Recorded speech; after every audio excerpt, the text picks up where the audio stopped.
بسم اللہ الرحمن الرحیم۔ ہمارے اندر ایک بیماری اور ایک گناہ بہت ہی عام ہے، اس کو کہتے ہیں چغلی۔ چغلی کہتے ہیں کہ ایک شخص کی بات دوسرے کو بتانا، دوسرے کی پہلے کو بتانا، اس نیت سے کہ دونوں میں فساد ہو، دونوں ایک دوسرے کے خلاف ہو جائیں۔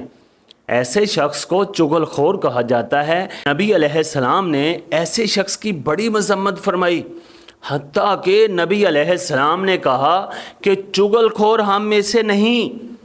اس سے سخت جملہ نہیں ہو سکتا کہ جب حضور نے کہا کہ جو چغلی کرے گا وہ ہم میں سے نہیں۔ چغلی ایک لمبا موضوع ہے، اس پہ حدیثیں بھی اور بہت ہی واقعات بھی موجود ہیں کتابوں کے اندر۔ میں آپ کو ایک واقعہ سناؤں گا۔ امام یوسف بن اسماعیل نبہانی علیہ رحمہ نے لکھا ہے کہ ایک خراسانی حاجی ہر سال حج کرنے جاتا تھا، اور مدینہ شریف میں ایک علوی بزرگ رہتے تھے جن کا نام طاہر تھا، طاہر علوی۔ ان کی بارگاہ میں حاضر ہو کر ہر سال نذرانہ پیش کرتا تھا کہ یہ حضرت علی کے بیٹے ہیں، اور خدمت کرتا تھا، ان کی نذرانے پیش کرتا تھا۔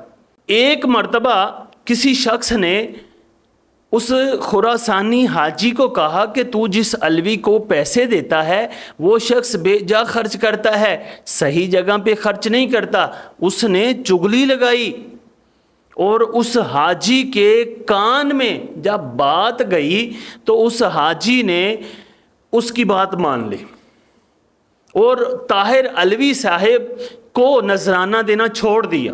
اس طاہر علوی نے کہا کہ تو نے ایک چغل خور کی بات کی وجہ سے میرے ساتھ تعلق توڑ لیا، اور تو نے سمجھا کہ میں پیسے غلط جگہ استعمال کرتا ہوں، اور تو اب اس وجہ سے آیا کہ تجھے نبی علیہ السلام نے کہا۔ اس خراسانی کی حیرت نہ رہی، اس نے کہا حضور تو میری خواب میں آئے تھے، آپ کو کیسے پتا؟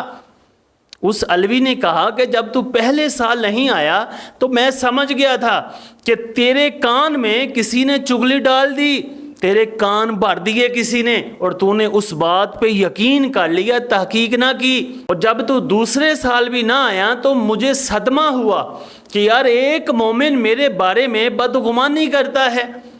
پھر میں نبی علیہ السلام کی بارگاہ میں حاضر ہو کر دعا کی، اور حضور نے خواب میں آ کر مجھے دلاسا دیا، جو تجھے کہا حضور نے مجھے سب بتایا تھا۔ اس میں بہت باتیں ہیں کہ ایک بات کہ چغلی کتنا سخت ہے کہ مسلمانوں کا تعلق ٹوٹ جاتا ہے۔